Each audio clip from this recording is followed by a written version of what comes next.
Hello student, আমি Sharmi Dutta, Gopalpur girls high স্কুলের vocational trainer, training provider Orion Edutech private limited under the project name CSSS VSC under NSQF। So student, আজকে আমি তোমাদেরকে যেটা পড়াবো সেটা হচ্ছে বেসিক ইলেকট্রিক্যাল আর ইলেকট্রনিক্স সম্পর্কে। তোমরা ক্লাস 9-এর স্টুডেন্ট, তোমাদের জব রোল হচ্ছে গিয়ে field technician and other home appliances. তো এর উপরে বেসিক ফান্ডাটা আজকে দেব, কারণ এটা শুরু হওয়ার আগেই আমাদেরকে জানতে হবে যে আসলে যে জিনিসটা পড়ছি, যেটার উপর পুরো জিনিসটা ইলেকট্রিসিটি, তো এই জিনিসটা আসছে কোথা থেকে, তার ইন্ট্রোডাকশান কি, আসলে ইলেকট্রিসিটিটা কি, হোয়াট ইজ ইলেকট্রিসিটি, এর সোর্সটা কি, কোথা থেকে পাওয়া গেছে বা কি করে হলো, সোর্স অফ ইলেকট্রিসিটি, কি করে ইলেকট্রিসিটি থেকে আমরা বিভিন্ন জিনিসগুলো পাই। যেমন ধরো, ইলেকট্রিসিটি কি কাজে লাগছে, তার মানে কি ইলেকট্রিসিটিকে আমরা ইউজ করছি কোনোভাবে, তাই তো। তো এরপর আসছে যে atom, charge, flow of charge, conductor, insulator, কী ধরনের ইলেকট্রিসিটি আছে। Atom, charge, flow of charge, এগুলো যদি আমরা না জানি তাহলে কিন্তু আমরা বুঝতে পারবো না আসলে ইলেকট্রিসিটিটা কোথা থেকে উৎপন্ন হলো। তো প্রথম আমি আসছি আমাদের ইন্ট্রোডাকশানে, ঠিক আছে। সো ইন্ট্রোডাকশানের আগে আমি বলে দিই যে ইন্ট্রোডাকশান বলতে যেটা বোঝাচ্ছে সেটা হচ্ছে গিয়ে আমাদের প্রথম যে ইলেকট্রিসিটিটা, যেটা আজকের জীবনে বিজ্ঞানের সবচেয়ে বড় অবদান। ইলেকট্রিসিটি ছাড়া আমরা আজকালকার দিনে কিছুই ভাবতে পারি না, তাই তো। তো সুতরাং সেই ইলেকট্রিসিটিটা প্রথম কোথা থেকে বা কিভাবে উৎপন্ন হলো বা কিভাবে আসলো, তোমরা অলরেডি জানো যে বেঞ্জামিন ফ্র্যাঙ্কলিন বলে একজন এই ইলেকট্রিসিটিটার আবিষ্কার করেছিল প্রথম। তো যাই হোক, এর ডিটেলসে যাচ্ছি না আমি আজকালকার দিনে আমরা ইলেকট্রিসিটি ছাড়া আর কিছুই ভাবতে পারি না। মানে সমস্ত জিনিস আমরা যা যা ইউজ করি, TV, mobile, fan, fridge, washing machine, সব কিছু ইলেকট্রিসিটিতে চলে। তাহলে ইলেকট্রিসিটি ছাড়া কিছু ভাবা যায় না। এই ইলেকট্রিসিটি হলো এক রকমের এনার্জি বা শক্তি, ঠিক আছে। এই ইলেকট্রিসিটি হলো এক ধরনের এনার্জি বা শক্তি। এবার এই যে শক্তিটা, এই শক্তিটাকেই আমরা ইউজ করছি। এবার এটা কি ধরনের শক্তি? এটা হচ্ছে গিয়ে সেকেন্ডারি শক্তি বলা হয়। কেন বলা হয়? তাহলে প্রাইমারি শক্তিটা কি? তাহলে একটা আছে প্রাইমারি, আর একটা হচ্ছে গিয়ে আমাদের সেকেন্ডারি। এই সেকেন্ডারি শক্তিটাকে বলা হয় ইলেকট্রিসিটি। কেন বলা হচ্ছে? আচ্ছা, আমরা কি আমাদের জীবনে দেখতে পাই যে ইলেকট্রিসিটিটা এমনি হঠাৎ করে পেয়ে যাই, বা যে কোনো জায়গায় আমরা ইলেকট্রিসিটিটা পেতে পারি? ইলেকট্রিসিটিকে আমাদের প্রডিউস করতে হয়, তৈরি করতে হয়। কার থেকে তৈরি করতে হয়? যে প্রাইমারি এনার্জিগুলো আছে তার থেকে আমরা এই ইলেকট্রিসিটিটাকে তৈরি করি। তাই জন্য এটাকে বলা হয় সেকেন্ডারি এনার্জি। আর আগেরটা, আর প্রাইমারি এনার্জি কোনগুলো? যার থেকে আমরা ইলেকট্রিসিটিগুলোকে তৈরি করি। যেমন যেমন আমরা হাইড্রো ইলেকট্রিসিটি, মানে জলপ্রপাতকে কাজে লাগিয়ে আমরা ইলেকট্রিসিটি তৈরি করি, ঠিক আছে। যেমন আমরা হচ্ছে গিয়ে সোলার প্যানেলের সাহায্যে সোলার এনার্জিকে কাজে লাগিয়ে আমরা ইলেকট্রিসিটি তৈরি করি। তারপরে ধরো আরও আছে, যেমন আমাদের বায়ুচালিত একটা ইলেকট্রিসিটি, যেমন উইন্ড এনার্জিকে কাজে লাগিয়ে করি। যে সমস্ত জায়গায় প্রচুর হাওয়া হাওয়া হয় সেই জায়গা থেকে উইন্ড এনার্জিকে কাজে লাগিয়ে করি। তাহলে আমাদের প্রাইমারি এনার্জিগুলো কি কি হলো? মোটামুটি অনেক কিছু আছে, তাও সোলার এনার্জি,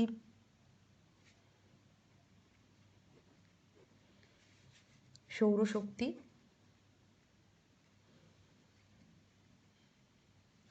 তারপরে হচ্ছে গিয়ে ধরো উইন্ড এনার্জি, বায়ুচালিত শক্তি,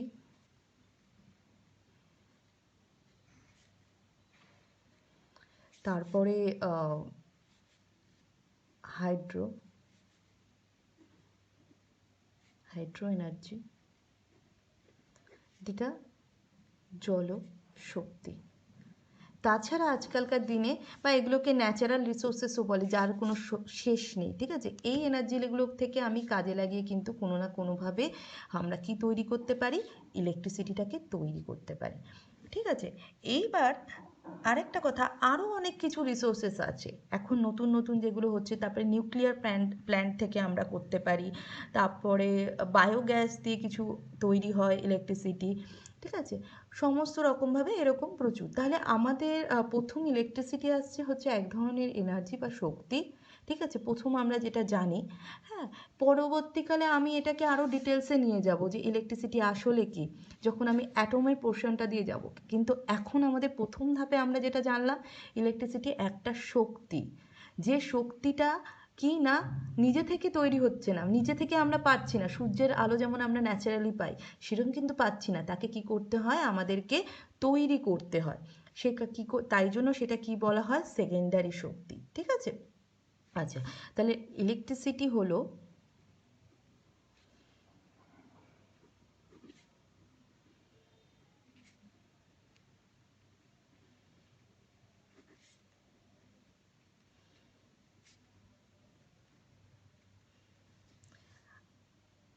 এবার আমরা চলে আসছি যে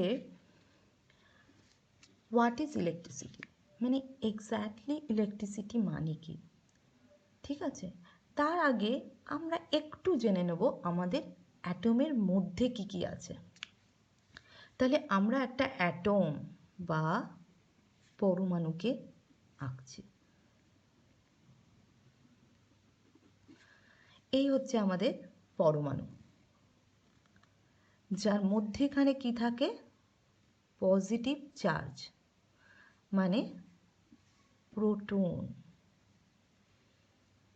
আর নিউট্রনও থাকে, নিউট্রনে কোনো চার্জ থাকে না, তাই প্রোটনকেই নিচ্ছি। আর তার চারিপাশকে বিভিন্ন কক্ষে ঘুরে বেড়ায় কে, ইলেকট্রন।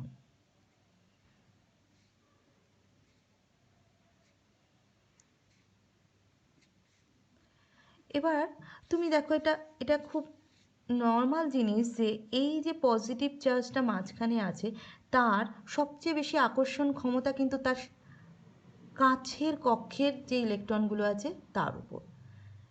এই কক্ষের যে ইলেকট্রন আছে তার উপর তার আকর্ষণ ক্ষমতা সবচেয়ে বেশি, কারণ আমরা জানি যে পজিটিভ নেগেটিভকে একটা আকর্ষণ করে চলে। তাহলে এই পজিটিভটা এই নেগেটিভকে সবচেয়ে বেশি আকর্ষণ করে চলছে।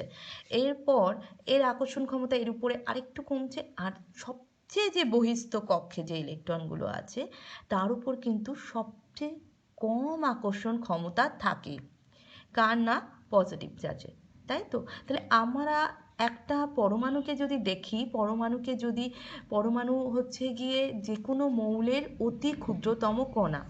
পরমাণু হলো কোনো মৌলের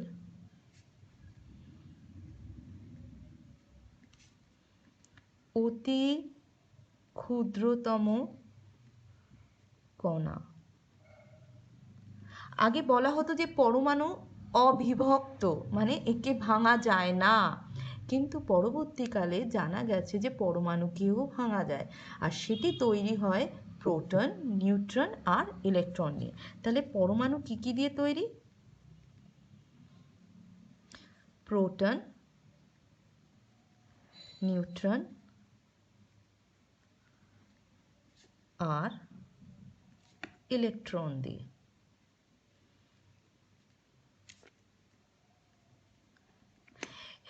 এই প্রোটন আর নিউট্রন থাকে একদম পরমাণুর মাঝখানে, যাকে আমরা বলি নিউক্লিয়াস। প্রোটন আর নিউট্রনকে নিয়ে আমরা নিউক্লিয়াসও বলি।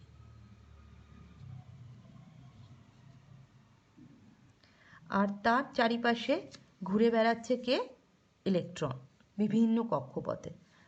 এই কক্ষপথগুলোর নামও দেওয়া হয় কে, এল, এম, এরকম করে। কে কক্ষে ইলেকট্রন ঘুরে বেড়াচ্ছে, এল কক্ষে ইলেকট্রন ঘুরে বেড়াচ্ছে, এম কক্ষেও ঘুরে বেড়াচ্ছে।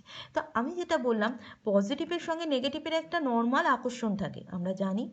তাহলে এই যে মাঝখানে যে প্রোটনটা আছে, যেটা পজিটিভ চার্জ, সে ইলেকট্রনকে আকর্ষণ করছে, এবার তার প্রতি আকর্ষণটা কি হবে?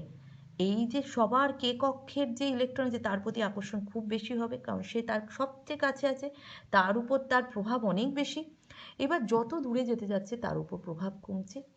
এইবার তার মানে এম কক্ষে যে ইলেকট্রনগুলো আছে তার উপর কিন্তু প্রভাবটা কম। এবার সেহেতু দেখা যাচ্ছে কি যে এই যে পরমাণুর সঙ্গে বা অ্যাটমে এই যে সর্ববহিস্থ কক্ষে যে ইলেকট্রনগুলো থাকে সেই ইলেকট্রনগুলো খুব সহজেই ফ্রি হতে পারে বা মুক্ত হতে পারে। কখন? যদি তাকে কোনো ব্যাটারির সঙ্গে লাগানো হয় বা তার উপর কোনো বল প্রয়োগ করা হয়। ব্যাটারিতে আমি যাচ্ছি না, যদি তার উপর কোনোভাবে কোনো বল প্রয়োগ করা হয় তাহলে এই ইলেকট্রনটা খুব সহজেই মুক্ত হয়ে যায়। মুক্ত হয়ে যাওয়া মানে কি? ফ্রি ইলেকট্রন হয়ে গেল। এই যে ফ্রি ইলেকট্রনটা আছে, ঠিক আছে, এই ফ্রি ইলেকট্রনটা কি করতে পারে? আমাদের কন্ডাক্টরের মধ্যে দিয়ে বা তারের মধ্যে দিয়ে চলাফেরা করতে পারে। এই তারের মধ্যে দিয়ে যখন ইলেকট্রন প্রবাহ করতে পারে বা চলাফেরা করতে পারে তখনই আমরা তাকে কি বলি? কারেন্ট বলি। ঠিক আছে, তখনই আমরা বলি কি? ইলেকট্রিক ফ্লো করছে। ঠিক আছে, তাহলে আমাদের কি আসলো? যে আমাদের সর্ববহিস্থ কক্ষে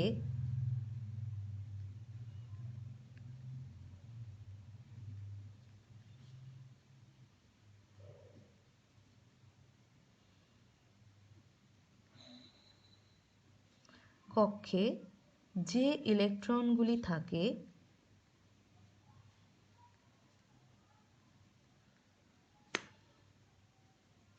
তার উপর নিউক্লিয়াসের আকর্ষণ ক্ষমতা সবচেয়ে কম।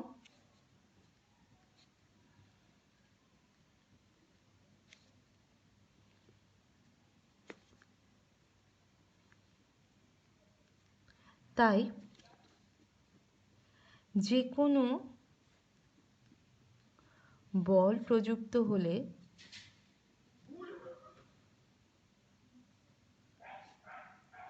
সেটি সহজেই মুক্ত হয়ে যায়।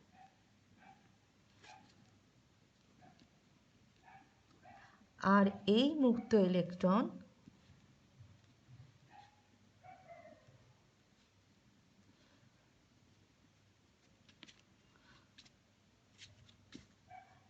তারের মধ্যে দিয়ে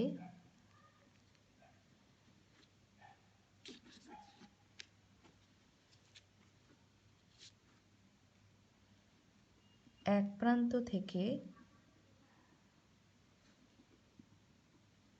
অপর প্রান্তে যেতে পারে। এবার ইলেকট্রন যখনই এক প্রান্ত থেকে অপর প্রান্তে যাচ্ছে তখনই আমরা কি বলবো? তাহলে কারেন্ট ফ্লো করছে, তাই তো? তাহলে যদি ইলেকট্রন এক প্রান্ত থেকে অপর প্রান্তে যাওয়া শুরু করে তাহলে আমরা বলবো যে কারেন্ট ফ্লো করছে। তাহলে কারেন্টের ফ্লো মানে কি? কারেন্ট মানে কি? তাহলে ইলেকট্রনের প্রবাহকে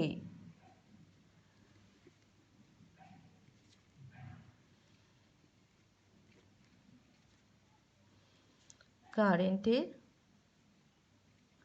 বা তড়িৎ প্রবাহ বলে। আচ্ছা, এবার আসছি যে এই যে আমি বললাম যে কোনো একটা বল প্রয়োগ করলেই হচ্ছে, তো সেটা কিভাবে হচ্ছে? ঠিক আছে, যেমন ধরো এখানে একটা তার আছে, আমি যেটা বললাম প্রচুর তার মধ্যে বহিস্থ কক্ষপথে একটা দুটো করে ইলেকট্রন আছে। এবার তাকে যদি আমি কোনো ব্যাটারির সাথে লাগিয়ে দিই, তা এখানে অনেক মুক্ত ইলেকট্রন আছে, তাকে যদি আমি কোনো বহিস্থ ব্যাটারির সাথে লাগিয়ে দিই তাহলে এই ইলেকট্রনগুলো ব্যাটারি পজিটিভের দিকে আকর্ষিত হবে। তাহলে ইলেকট্রনগুলো ব্যাটারি পজিটিভের দিকে যাচ্ছে, আবার এখানে যে নেগেটিভ আছে সেখান থেকে আবার চলে যাচ্ছে। তার মানে এভাবে আমাদের তড়িতের প্রবাহ হচ্ছে, তাই বলা হয় ইলেকট্রনের প্রবাহকেই তড়িৎ প্রবাহ বলে। ঠিক আছে, এবার আমাদের এই যে বিদ্যুৎ, তার মানে আমাদের কিন্তু যেটা কারেন্ট, ঠিক আছে, বা বিদ্যুৎ, আমি প্রথমেই বলা শুরু করেছিলাম এটা কি এক রকমের শক্তি, তাই তো। তড়িৎ হচ্ছে গিয়ে, ইলেকট্রিসিটি ইজ এ এনার্জি, একটা ধরনের এনার্জি, ঠিক আছে। কি এনার্জি? না সেকেন্ডারি এনার্জি। তাহলে এই এনার্জিটাকে আমরা এবার কি কাজে লাগাচ্ছি? আমি কেন মাঝখানে কারেন্টটা একটু বলে নিলাম, কারণ না বলে আমি কি করে বোঝাবো যে এটা একটা থেকে আরেকটাতে ট্রান্সফার হচ্ছে। মানে কি, এই যে আমাদের যে বিদ্যুৎ শক্তিটা, ঠিক আছে, এই ইলেকট্রনের প্রবাহটাই কি হচ্ছে আমরা কাজে লাগাচ্ছি বিভিন্ন জায়গায়। কীরকম কাজে লাগাচ্ছি? কখনো যেমন ধরো আমরা তড়িৎ শক্তি,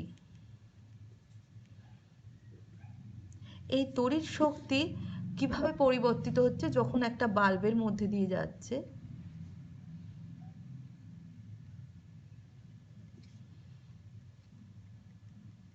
সেটা আমাদের কি হয়ে গেল? এই তড়িৎ শক্তিটা যেইমাত্র বাল্বের মধ্যে ঢুকলো সেটা কিন্তু হয়ে গেল হচ্ছে গিয়ে লাইট এনার্জি বা আলোক শক্তি, ঠিক আছে।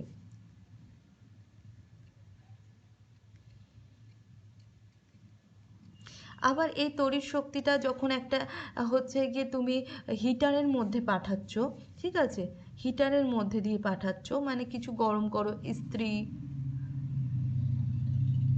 পাঠাচ্ছ, তখন সেটা কি শক্তিতে পরিণত হলো? সেটা শক্তিতে পরিণত হচ্ছে গিয়ে তোমার তাপ শক্তি, ঠিক আছে। আবার এই তড়িৎ শক্তি থেকে আরও আমরা কি কি শক্তি পেতে পারি? তড়িৎ শক্তি থেকে পরিবর্তন হচ্ছে যেমন টেলিফোনে তৈরি হচ্ছে আমাদের হচ্ছে গিয়ে ম্যাগনেটিক শক্তি,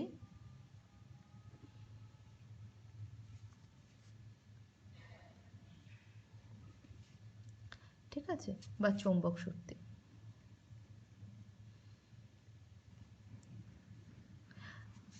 কীরকমভাবে হচ্ছে দেখো, তড়িৎ শক্তিটা যখনই তোমরা সুইচ অন করো তখনই কিন্তু আলো জ্বলে ওঠে। মানে কি, সুইচ অন করা মানে কি, তুমি ইলেকট্রনের প্রবাহ স্টার্ট করে দিচ্ছ বা তড়িতের প্রবাহ তার মধ্যে দিয়ে স্টার্ট করে দিচ্ছ। সেই তড়িৎ প্রবাহ কী হয়ে গেল? বাল্বের মধ্যে গেল। বাল্বের মধ্যে কি আছে? ফিলামেন্ট আছে। সেই ফিলামেন্টকে প্রচণ্ড উত্তপ্ত করলো। সেই ফিলামেন্ট যে উত্তপ্ত হয়ে গেল তখন কি দিল? সেটা একটা আলো দিল, সাদা আলো। সেই সাদা আলোই কিন্তু আমরা দেখতে পাই। আবার কি হচ্ছে, তুমি যখনই ইস্ত্রিটা চালাচ্ছ, ইস্ত্রির মধ্যে কি থাকে? ইস্ত্রিতে তুমি চালাচ্ছ, ইস্ত্রির মধ্যে কি থাকে? কতগুলো তার থাকে। সেই তারগুলো প্রচণ্ড গরম হয়ে যায়। সেই গরমটাই আমরা কি করি? জামা কাপড়টাকে আমরা প্রেস করতে পারি বা ইস্ত্রি করতে পারি। তো এইভাবে কি হচ্ছে, তড়িৎ শক্তি বিভিন্ন শক্তিতে পরিবর্তন হচ্ছে। এটাকে আমরা কি বলতে পারি? আমার প্রথম পয়েন্টে লেখা ছিল একটা এনার্জি ট্রান্সফরমেশন। তাহলে এনার্জি ট্রান্সফরমেশন মানে কি? এনার্জি পরিবর্তিত হওয়া।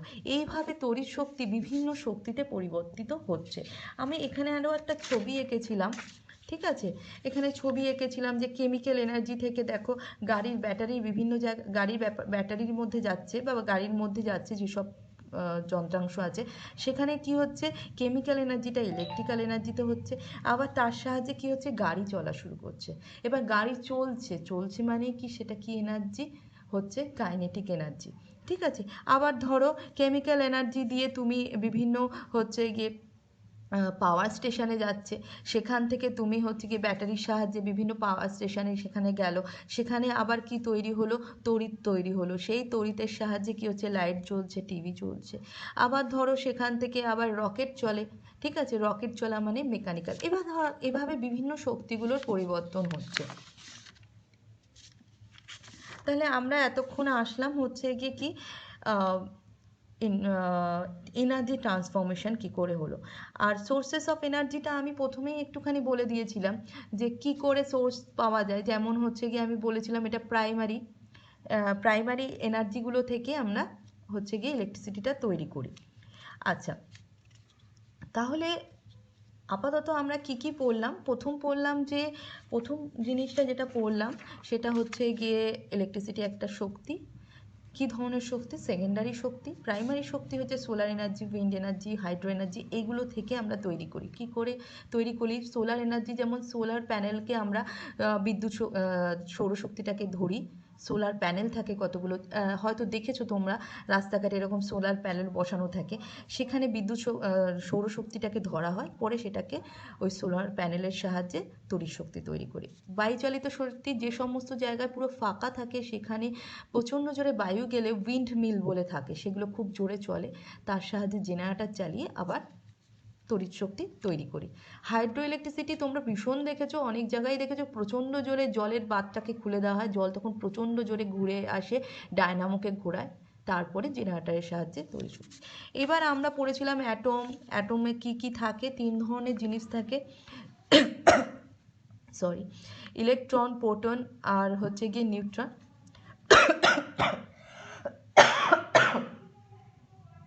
Excuse me. আচ্ছা, ইলেকট্রন আর প্রোটন আর নিউট্রন একদম মাঝখানে থাকে, যেটা নিয়ে আমরা নিউক্লিয়াস তৈরি, আর তার চারিদিকে ঘুরে বেড়াচ্ছে ইলেকট্রন, ঠিক আছে? এবার যে সর্ববহিস্থ কক্ষে যে ইলেকট্রনগুলো থাকে তার উপর তার আকর্ষণ বল সবচেয়ে কম থাকে, তাই সেগুলো হয়ে যায় হচ্ছে গিয়ে সেগুলোকে সহজেই কোনো বল প্রয়োগ করলে বা কোনোভাবে তার উপর একটা ফোর্স দেওয়া যায় যদি, তাহলে সেটা কি করতে পারে? এক জায়গা থেকে আরেক জায়গায় চালিত হতে পারে। এবার যেহেতু এক জায়গা থেকে আরেক জায়গায় চালিত হচ্ছে, তার মানেই তখন আমরা কি বলছি? তড়িৎ চালিত হচ্ছে। তাহলে ইলেকট্রনের প্রবাহকেই তড়িৎ বলা হয়। এতটুকু অবধি হয়ে গেল আমাদের। আচ্ছা, এবার আসছি হচ্ছে গিয়ে কন্ডাক্টর, ইনসুলেটর। আমরা যখন কারেন্ট পড়ে নিয়েছি তখন এখন বলাই যায় কন্ডাক্টর কি আর ইনসুলেটর কি। অ্যাকচুয়ালি আমরা যে তড়িৎটা প্রবাহিত হচ্ছে, তড়িৎ প্রবাহের ভিত্তিতে পদার্থকে দুভাগে ভাগ করতে পারি।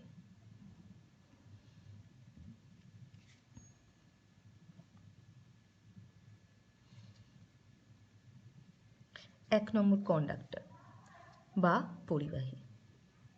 পরিবাহী কথাটার মধ্যেই আছে। অ্যাকচুয়ালি কী হয়, পরিবাহী যেগুলো হয় নর্মালি ধাতব পদার্থ দিয়ে তৈরি হয়। যে কোনো ধাতুর মধ্যে তুমি দেখবে, যে কোনো ধাতুর মধ্যে না অসংখ্য মুক্ত ইলেকট্রন থাকে, ঠিক আছে? বা বহিস্থ কক্ষপথে তাদের ইলেকট্রন সংখ্যা একটা বা দুটো থাকে। এবার সুতরাং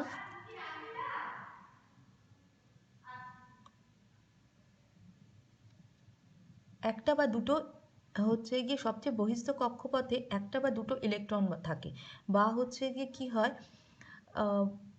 সবচেয়ে মুক্ত ইলেকট্রনের সংখ্যা বেশি থাকে। এবার যদি মুক্ত ইলেকট্রনের সংখ্যা যেহেতু বেশি আছে, যখনই তাকে ব্যাটারির সঙ্গে যোগ করা হচ্ছে, সঙ্গে সঙ্গে কী হচ্ছে, ইলেকট্রনগুলি পরিবহন করা শুরু করে বা চলাচল করা শুরু করে। মানে এক কথায় পরিবাহী যে পদার্থের মধ্যে দিয়ে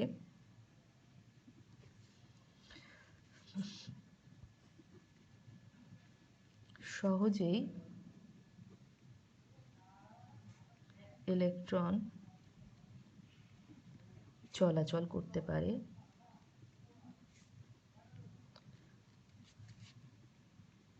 তাকে পরিবাহী বলে। যেমন তামা, অ্যালুমিনিয়াম, যে কোনো ধাতব পদার্থ। দেখা যায় যে এগুলোতে অল্প ব্যাটারির সাহায্যে যদি এগুলো লাগানো হয়, মানে অল্প শক্তি দিলেই এর মধ্যে দিয়ে তড়িৎটা প্রবাহিত হচ্ছে ইলেকট্রন, কারণ এতে প্রচুর পরিমাণে মুক্ত ইলেকট্রন আছে, বা এদের বাইরের কক্ষপথে দেখা যায় একটা বা দুটো ইলেকট্রন আছে যা সহজেই মুক্ত হয়ে যেতে পারে একটু বল পেলেই, একটু ফোর্স পেলেই। কিন্তু ইনসুলেটর বা অন্তরক, যে পদার্থের মধ্যে দিয়ে সহজেই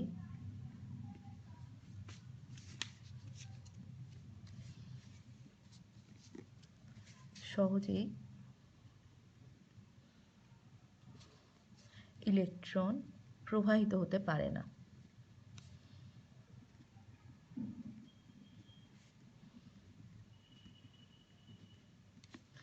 যেমন কাঠ, প্লাস্টিক,